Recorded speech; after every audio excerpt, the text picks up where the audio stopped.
நம்ம உலகிலேயே ரொம்ப பணக்காரமான மனிதர்களை பார்த்தா அவர்களில் 75% பேர் ஆண்டர்பிரினர்ஸ், பிசினஸ் ஓனர்ஸ், 15% பேர் இன்வெஸ்டர்ஸ், 7% பேர் இன்ஹெரிட்டட் வெல்த், அதாவது பேரண்ட்ஸ் கிட்ட இருந்து வந்த பணம், 3% பேர் ஆத்லீட்ஸ், என்டர்டெய்னர்ஸ், ஆர்டிஸ்ட்ஸ் மற்றும் 0% பேர் தான் பியூர்லி சேலரி மட்டும் வாங்கி வாழ்பவர்கள்.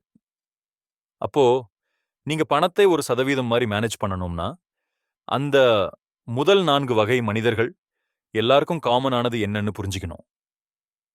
அது என்னன்னா, அவர்கள் ஏதோ ஒரு விஷயத்தை ஓன் பண்ணியிருக்காங்க. ஆண்டர்பிரினர்ஸ் பிசினஸ் ஓன் பண்றாங்க, இன்வெஸ்டர்ஸ் ஆசெட்ஸ் ஓன் பண்றாங்க, ரிச் கிட்ஸ் ட்ரஸ்ட்ஸ் ஓன் பண்றாங்க, athletes, entertainers, artists rare skills own பண்றாங்க. If you don't own something, you are what's owned. நீங்க ஏதாவது ஒன்ன ஓன் பண்ணலன்னா நீங்கள் தான் ஓன்ட் ஆனவங்க. அதுக்கான தீர்வு அவங்க சொல்றது 25-15-50-10 ரூல். 25% for growth. உங்க பணம் உங்களுக்காக வேலை செய்யணும். இந்த 25% தான் உங்களுக்காக வேலை செய்யும் பணம். அதாவது வேல்யூ பெருகும் ஆசெட்டுகள்ல போடணும். பொதுவா நிறைய பேர் என்ன பண்ணுவாங்கன்னா, சேலரி கிடைச்ச உடனே ஸ்பெண்ட் பண்ணி முடிச்சிடுவாங்க. அதனால அவங்கள வேல்யூ இல்லாத விஷயங்களை ஓன் பண்ற ட்ராப்ல விழுந்துருவாங்க. அந்த சிஸ்டம் நம்மள மாடர்ன் டே ஸ்லேவரி மாதிரி ஒரு சைக்கிள்ல வச்சிருக்கோம். வேலை செய், சம்பளம் பெறு, எல்லாத்தையும் செலவழி, மறுபடியும் வேலை செய். இப்படி நம்ம வாழ்க்கை முழுக்க பாஸ் ஆயிடும். அதிலிருந்து வெளியே வர ஒரே வழி, உங்க இன்கம்ல முதல் 25% நேரடியாக growth assetsல போடணும். அதுதான் நம்ம ஃபியூச்சர்ல வேல்யூ கூடும், பாசிவ் இன்கம் கொடுக்கும். The power of compound growth. ஒரு சிம்பிள் எக்ஸாம்பிள். ராம் அப்படின்னு ஒரு பேரு 20 வயசுல இருந்தே மாதம் 200 ரூபாய் இன்வெஸ்ட் பண்ண ஆரம்பிச்சான்.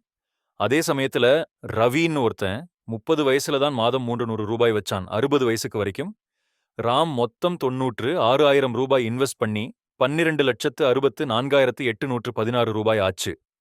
ரவி 1,08,000 வச்சிருந்தாலும் அவனுக்கு கிடைச்சது 6,78,146 தான். அதாவது ராம் கிட்ட சுமார் 6,100,000 கூடுதலா வந்திருக்கு. ஏன்னா அவன் ஏர்லியா ஸ்டார்ட் பண்ணினா. ஸ்டார்ட் பண்ணுறதுல தான் மெயின் சீக்ரெட் இருக்கு. காம்பவுண்ட் growth டைம் கேட்டே வேலை செய்யுது. ஸ்டெப் 1, உங்க growth assets-அ தேர்வு பண்ணுங்க. ஆசெட்ஸ் எதுல போடலாம்னு ஒரு ரிஸ்க் ஸ்கேல்ல பார்த்தா, சேஃபா இருந்தது முதல் ரிஸ்கி ஹை ரிவார்டு வரை இருக்கும். Lower risk gold, index funds, முழு மார்க்கெட்ல ஒரு சிறு பகுதி வாங்குற மாதிரி நிஃப்டி 50. பிகினர்ஸ்க்கு perfect start lower risk, real estate, வாடகை வீடு வாங்குறது, அல்லது REITs, ப்ராப்பர்ட்டி வாங்காம ரியல் எஸ்டேட்ல indirect investment. Higher risk online business, drop shipping, digital products நல்ல ப்ராஃபிட் தரும். ஆனால் எஃபர்ட் அண்ட் ஃபெயிலியருக்கு தயார் இருக்கணும். ஹையர் ரிஸ்க் இண்டிவிஜுவல் ஸ்டாக்ஸ், நீங்க ரிசர்ச் பண்ணாம இருந்தா இது ஹாபி மாதிரி தான். Top risk alternative investments, bitcoin, NFTs, இது மூன் ஷாட் மாதிரி. லாங் டேர்ம் வெல்த் பில்ட் பண்ண இது பேஸ் ஆகாது. Step 3, start investing. சொல்றது மட்டும் இல்ல, செயல் முக்கியம். மாதம் உங்க பேங்க் அக்கவுண்ட்ல இருந்து இன்வெஸ்ட்மெண்ட் பிளாட்ஃபார்முக்கு ஆட்டோ டிரான்ஸ்ஃபர் செட் பண்ணுங்க. குறிப்பா சேலரி டெய்லியே ஆரம்பிக்க சிறந்த வழி. Index funds. மார்க் ரெக்கமெண்ட் பண்றது 3 fund portfolio. Nifty index fund example, Nifty 50. International stock index fund, யூஎஸ்க்கு வெளியில் உள்ள கம்பெனிஸ். பாண்ட் ஃபண்ட், மார்க்கெட் ஸ்விங்கை பேலன்ஸ் பண்ணும். ஆட்டோ இன்வெஸ்ட், SIP பண்ணி விட்டீங்கன்னா அதை கையால கில்லாதீங்க. உங்க மெயின் ஜாப் இன்கம் இன்க்ரீஸ் பண்றது தான். 15% ஃபார் ஸ்டெபிலிட்டி, உங்க முன்னேற்றத்தை காப்பாற்றும் பணம். இந்த 15% தான் உங்க ஃபினான்ஷியல் சேஃப்டி நெட். அதாவது வாழ்க்கையில ஏதாவது திடீர் பிரச்சனை வந்தாலும் நீங்க பாதிக்கப்படாம இருக்க இதுதான் உதவும். உங்க முன்னேற்றம் எல்லாம் ஒரே அன்எக்ஸ்பெக்டட் பில் அல்லது எமர்ஜென்சில போயிடக்கூடாது. அதனால தான் அவசர நிதியா உருவாக்கணும். படி 1, உங்க அவசர நிதியா எவ்வளவு வேணும்னு கணக்கிடு. முதல்ல உங்க கோர் எக்ஸ்பென்சஸ் என்னென்ன இருக்குன்னு லிஸ்ட் பண்ணுங்க. உதாரணமாக, groceries, rent, current bill, internet, transportation, basic insurance. அந்த மாதாந்திர பேஸ் எக்ஸ்பென்ஸை 5 மாதம் மல்டிப்ளை பண்ணுங்க. அதுதான் உங்க ஐடியல் எமர்ஜென்சி ஃபண்ட் டார்கெட். அதாவது 5 மாதம் வேலை இல்லாம இருந்தாலும் டென்ஷன் இல்லாம வாழ முடியணும். ஸ்டெப் 2, அந்த பணத்தை எங்க வைக்கணும்? இந்த எமர்ஜென்சி ஃபண்டை ஸ்டோர் பண்ணும்போது 3 சிம்பிள் ரூல்ஸ் ஃபாலோ பண்ணணும். 17-10. 1. ஈஸி ஆக்சஸ், 24 மணி நேரத்துக்குள்ள வித்ட்ரா பண்ண முடியணும். எஃப்டி மாதிரி லாக் பண்ணிடாதீங்க. 0 ரிஸ்க். இதுல ஸ்டாக், கிரைப்டோ, மியூச்சுவல் ஃபண்ட் மாதிரி ரிஸ்க் எடுக்காதீங்க. இது அவசர நிதியா, சூதாட்ட கணக்கு அல்ல. Must always earn something. Risk இல்லாத இன்ட்ரெஸ்ட் கொடுக்கும் இடத்துல வச்சிருங்க. ஹை ஈல்ட் சேவிங்ஸ் அக்கவுண்ட் அல்லது லிக்விட் ஃபண்ட். இது இன்ஃப்ளேஷனுக்கு எதிராக வேலை செய்யும். ஸ்டெப் 3. ஸ்டெபிலிட்டி ஃபண்டை சீக்கிரம் பில்ட் பண்ற ட்ரிக்ஸ். மார்க் 3 ஸ்மார்ட் ஹேக்ஸ் சொல்றார். 1. த சேலரி டே ஸ்வீப் சம்பளம் வரும் செகண்ட்லயே 15% ஆட்டோமேட்டிக்கா எமர்ஜென்சி ஃபண்டுக்கு போகணும். மீதியிலிருந்து சேவ் பண்ணுவேன்னு சொல்லாதீங்க. முதல்ல சேவ் பண்ணு. த ரிப்ளேஸ்மெண்ட் ப்ராமிஸ், எப்போவாவது எமர்ஜென்சி ஃபண்ட்ல இருந்து எடுத்தா அதை ரிப்ளேஸ் பண்ற ப்ராமிஸ் உடனே நீங்க உங்களுக்கே கொடுக்கணும். பாரோ பண்ணினா திருப்பி வைக்கணும். The save by spending, hack round up apps, cashback cards மாதிரி டூல்ஸ் யூஸ் பண்ணுங்க. அப்படியே கிடைக்கிற சிறிய ரிவார்டுகளையும் எமர்ஜென்சி ஃபண்ட்ல போடுங்க. இந்த 15% உங்க survival money. Unexpected expense, job loss, health issue, எதுவானாலும் உங்க கேம் முடிவதில்லை. இதுதான் உங்க financial seat belt. 50% for essentials, வாழ்க்கை செலவுகள், ஆனா பிளானுடன். இந்த 50% தான் உங்க டெய்லி லைஃப் ரன் ஆகிற மணி. அதாவது rent, food, transport, EMI, phone bill, subscriptions எல்லாம் இதுல தான் வரும்.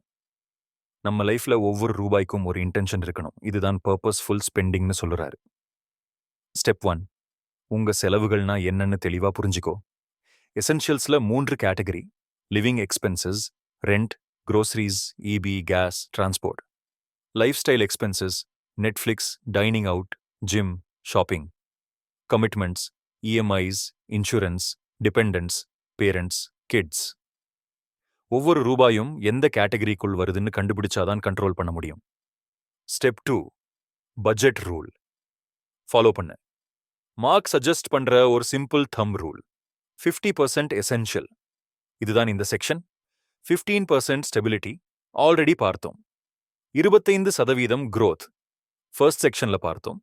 10% ஃபன், ஃப்ரீடம், அடுத்தது வரும்.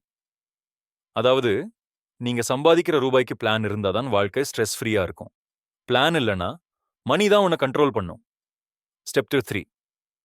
ஈகோ ஸ்பெண்டிங்ல விழாதே. நம்ம வாழ்க்கையில கம்பேரிசன் ட்ராப் தான் பெரிய வில்லன். அவனோட ஐபோன் பார்த்து நீங்க அப்கிரேட் பண்றீங்க, அவனோட கார் பார்த்து இஎம்ஐ எடுத்துறீங்க. அது எல்லாம் கிரவுத் இல்ல, ட்ரப் தான். நீங்க எந்த ஸ்டேஜ்ல இருக்கீங்கன்னு நீங்க தான் டிசைட் பண்ணணும், மணியோ சொசைட்டியோ அல்ல. Don't buy things to impress others. Buy time, buy freedom. ஒரு சிம்பிள் ட்ராக்கர் வச்சுக்கோங்க. கூகுள் ஷீட் அல்லது ஒரு நோட் ஆப்ல ஒவ்வொரு மாசமும் உங்க எக்ஸ்பென்ஸை எழுதுங்க. நீங்க கண்ட்ரோல் பண்ற ஃபீலிங் கிடைக்கும். இதுவே ஃபைனான்சியல் கான்பிடன்ஸுக்கு அடிப்படை. 10% ஃபார் ஃபன் டு ஃப்ரீடம். பணம் சம்பாதிக்கிறது வாழணும்னு தானே. இந்த 10% தான் உங்க கில்ட் ஃப்ரீ என்ஜாய்மெண்ட் மணி. மார்க் சொல்றாரு, மணியோட மெயின் பர்பஸ் ஃப்ரீடம் தான், ஃபியர் இல்ல. நீங்க இந்த 10% பிளஷருக்கு இல்லாம பர்பஸ்ஃபுல் ஹாப்பினஸ்க்கு யூஸ் பண்ணணும். ஃபன்னு சொன்னாலே என்ன அர்த்தம்? ஃபன்னு சொல்லிட்டே லக்ஸுரி கார் வாங்குறது இல்ல. அது உங்க மனசு ரிலாக்ஸ் ஆகிற விஷயம்னு நினைச்சுக்கோ.